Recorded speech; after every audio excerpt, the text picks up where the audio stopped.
Good morning. Welcome back to my new blog Santosh Verma blog. बड़ी बहनों को राधे राधे, बच्चों को ढेर सारा प्यार और बड़ों को चरण स्पर्श। और यहाँ हमारी ब्लॉग की शुरुआत हो चुकी है।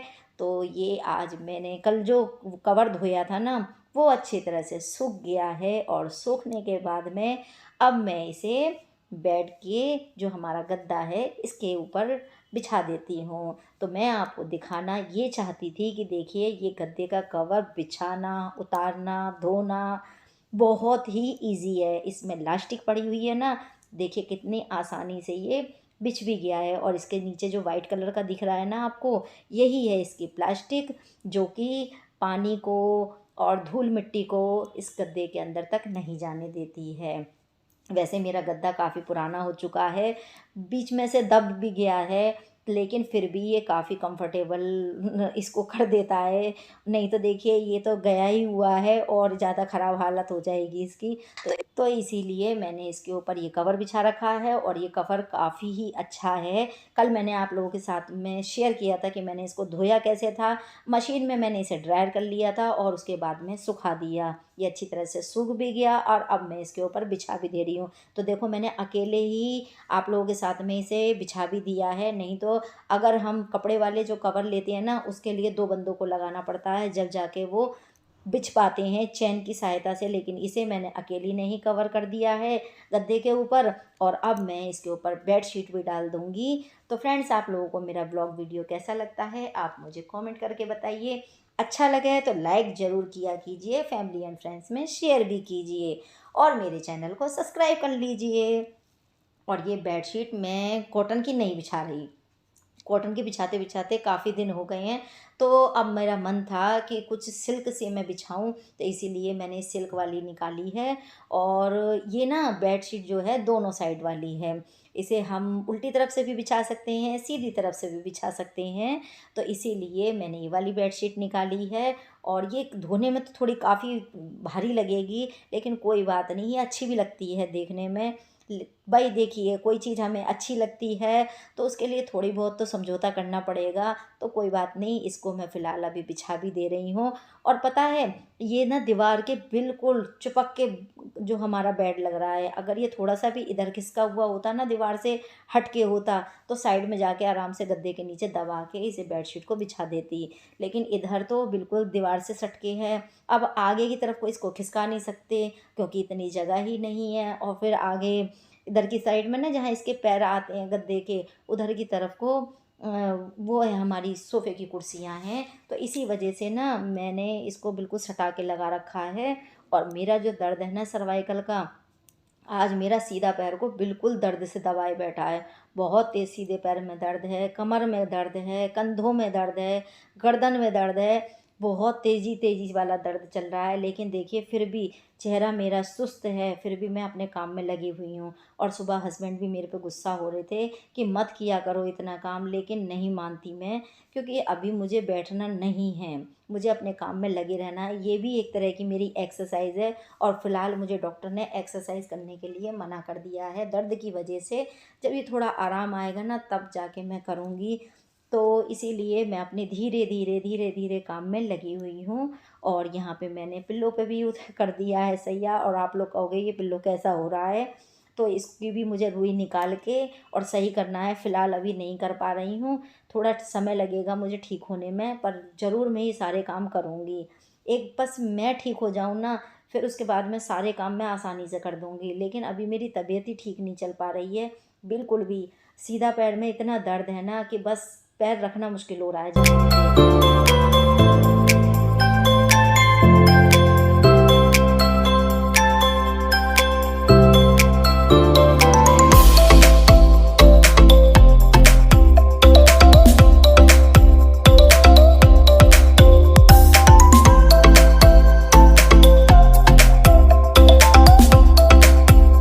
फिर भी मैं अपना ब्लॉग डेली डाल रही हूँ, तो आप लोग प्लीज़ वॉच किया कीजिए पूरा ब्लॉग। और देखिए, मैं बड़ी परेशानी से ब्लॉग बना रही हूँ, तो आप लोग ज़रूर मेरी हेल्प कीजिए।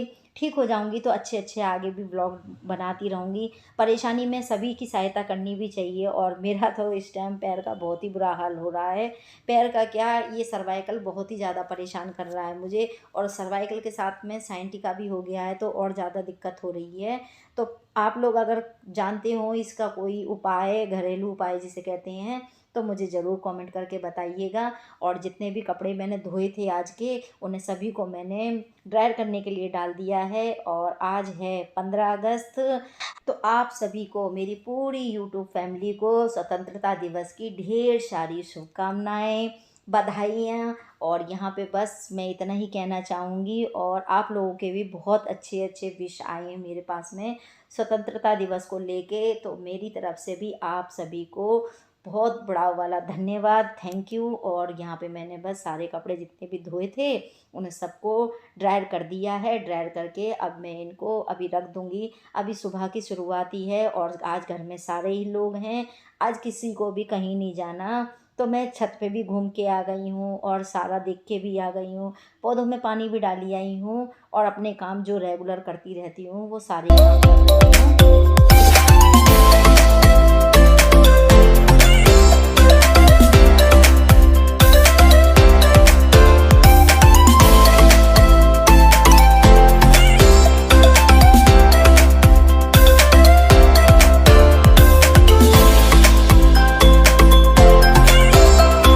सारे ड्रायर करे कपड़े मैं सीढ़ियों पे ही रख आई हूँ, अभी ऊपर गई नहीं हूँ। और पहले इन्हें सारे बालों को समेट के तब इन्हें पहले फेंकूँगी। उसके बाद में अभी मैंने चाय नाश्ता भी नहीं किया है, सिर्फ पूजा वगैरह ही करके हटी हूँ अभी।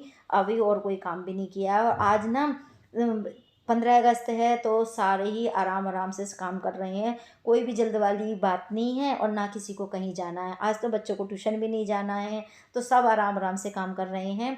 तो दोनों बच्चे नीचे हैं, वो अपने दोस्तों के साथ में बातें कर रहे हैं, और मैं यहाँ पे हूँ। और जो हमारे साहब हैं, हमारे वर्मा जी हैं, वो गए हैं जहाँ हमारा मकान बन रहा है, हमारा घर बन रहा है, हमारे सपनों का घर बन रहा है, वो वहाँ देखने के लिए गए हुए हैं। क्योंकि आज वहाँ पे भी सारे वर्करों ने छुट्टी कर रखी है। तो आज ये लोग कहाँ प्रोग्राम बनाते हैं घूमने का, अभी तक तो मुझे पता नहीं है, लेकिन पता लगेगा दोपहरी तक। और अभी तो सुबह के 9 सवा 9 बजे का ही समय हो रहा है, अभी ज़्यादा समय भी नहीं हुआ है। लेकिन होता यही है ना कि जिस समय पे हम रोज़ उठते हैं ना, उसी समय पे हमारी आँख खुल ही जाती है। 10-5 मिनट ऊपर या नीचे की बात अलग होती है, नहीं तो आँख तो समय पे खुल जाती है। फिर तो चाहे आप बेड पर लेटे रहो, फिर चाहे सोफे पे बैठे रहो, या बालकनी में जाके खड़े हो जाओ, उसे कहते हैं टाइम पास करना। वो मैंने करना नहीं होता, क्योंकि टाइम पास कर लूँगी तो फिर नाश्ते से लेके खाना खाने से लेके दोपहर का खाना सारा ही, मतलब कुल मिला के सारा ही बैलेंस बिगड़ जाता है। इसीलिए टाइम बर्बाद तो करना मैं सीखती नहीं हूँ। और कभी भी आप लोग मुझे टीवी देखते हुए नहीं देखते होंगे, क्योंकि इसे भी मैं अपनी ही समझ से बता रही हूँ, टाइम बर्बादी कहते हैं। फालतू में उसे देखते रहो, और देखने के बाद में कुछ नई सीरियलों में निकलता है, या तो सास बहू वाला सीरियल होता है, या ये नागिन वागिन वाला सीरियल होता है। तो इन सीरियलों से कोई मिलना वाले तो कुछ ऐसा है नहीं। तो इसीलिए मैं कोई सीरियल वगैरह देखती नहीं हूँ। जो देखना होता है, थोड़ा बहुत धार्मिक जो बातें हमें देखनी होती है, वो मैं मोबाइल से देख लेती हूँ। बाकी अपनी थोड़ी बहुत देर किताबों में लगे रहो, और अपने घर के कामों से तो वैसे भी फुर्सत नहीं है। और थोड़ा बहुत समय मिलता है तो मुझे उधर भी घर पे देखना पड़ता है। भाई सुबह के 2 घंटे तो मुझे जाना ही जाना है, शाम के भी 2 घंटे मुझे उधर जाना होता है। तो इसी वजह से 4 घंटे तो मेरे वैसे ही निकल जाते हैं, तो मेरे पास समय तो खुद ही नहीं होता है। तो इसीलिए मैं समय को बिल्कुल बर्बाद नहीं करती हूँ, और अपना काम टाइम से करती रहती हूँ, जिससे कि हस्बैंड को या बच्चों को ये कहने का मौका नहीं मिले कि आपने सारा दिन क्या किया, और आपने सारे दिन समय पे हमें खाना नहीं दिया, नाश्ता नहीं दिया। ये कहलवाना मुझे बिल्कुल भी पसंद नहीं आता। तो इसीलिए ना मैं अपने काम में लगी रहती हूँ। जब मेरे पे फ्री होती हूँ, बिल्कुल जैसे अब उस नाश्ते से फ्री हो जाऊँगी, फिर दोपहर का खाना रह जाएगा, तो उस बीच में जो मुझ पे समय मिलेगा उसी में मैं एडिटिंग भी करती हूँ, उसी में ही मुझे वॉइस ओवर भी देना होता है। तो कुल मिला के मुझे यही सारे काम करने होते हैं। और उसके बाद में भी जो समय मिलता है, फिर किसी रिलेटिव का फ़ोन वगैरह आ जाए, या मुझे करना हो तो मैं वही समय चुनती हूँ, नहीं तो अन्यथा मैं अपने समय को अपने काम में ही लगाए रखती हूँ। और लीजिए, हमारी पूजा वगैरह भी हो गई है। आप लोग आरती भी ले लीजिए और मैं भी आरती ले लूँगी। और आरती लेने के बाद में उधर चाय भी बनने के लिए रखी आई हूँ। तो देखिए, समय से काम कर रही हूँ ना अपने, तो चाय अब पीऊँगी। इतनी देर में मेरी चाय पक के तैयार हो गई है। अब ब्रेड सेकेंगे और ब्रेड सेकने के बाद में फिर नाश्ता करेंगे। तो बच्चों ने तो सुबह नाश्ता कर लिया था, मैं ही रह गई थी बस।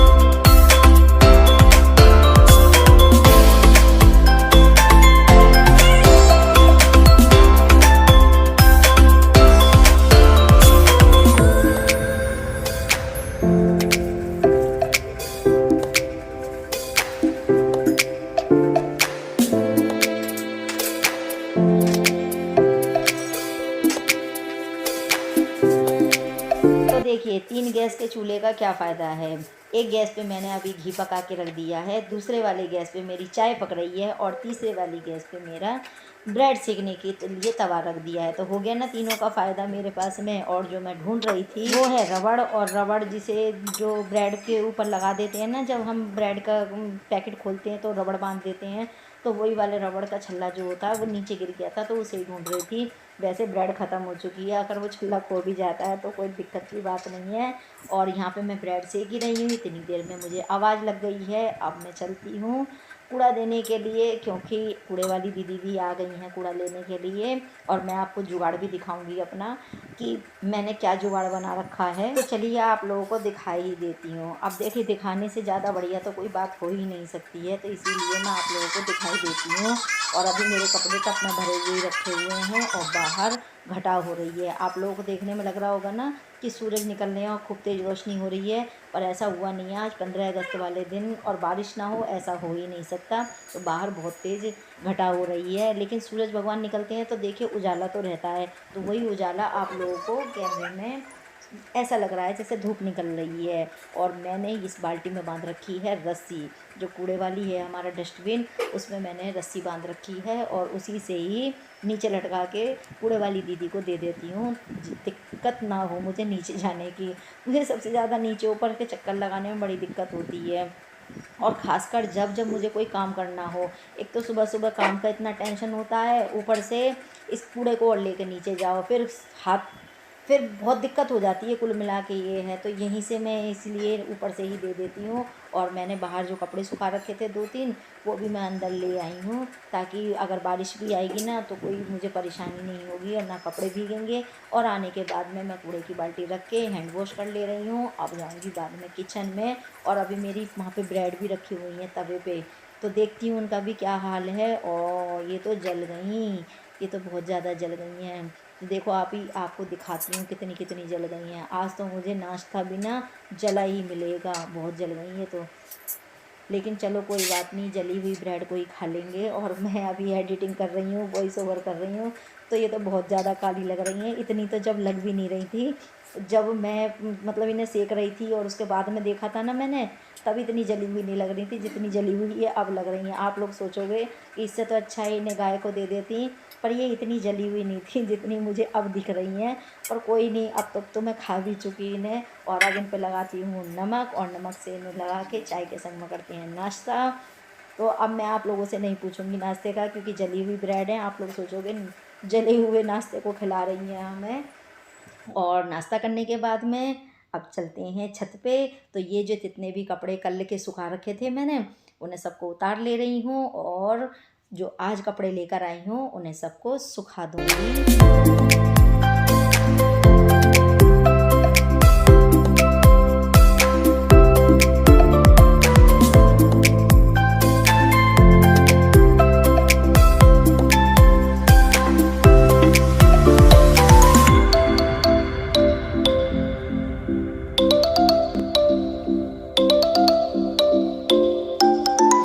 तो पुराने वाले कपड़ों को उतार के जो सूख गए थे उन्हें सबको मैंने ग्रिल पर रख दिया है। और जो ये अभी ड्रायर करके लेकर आ रही हूँ, इन्हें सबको यहीं पर डाल दूँगी। तो इस तरह से ना, एक सुखा के लेकर जाऊँगी और एक सुखाने के लिए आ जाऊँगी, तो रूटीन में चलते रहते हैं इस तरह से। और अगर आप लोग को मेरा डेली रूटीन वाला व्लॉग्स अच्छा लगता है, पसंद आता है तो मुझे कमेंट करके ज़रूर बताइएगा। और यहाँ पे आ गई मैं छत पे, तो देखिए कितनी तेज़ काली घटा हो रही है और सामने बच्चे हैं ना नहाने के लिए घूम रहे हैं और ये उससे पहले पतंग उड़ा रहे थे। और देखिए यहाँ पे हल्की हल्की बूंदें आना शुरू हो गई हैं। तो देखिए मेरी बाल छोटी सी बगिया देख लीजिए आप। और एक फ्रेंड्स ने मेरे ने मुझे कमेंट करके कहा था कि इन्हें अलग अलग कर दीजिए।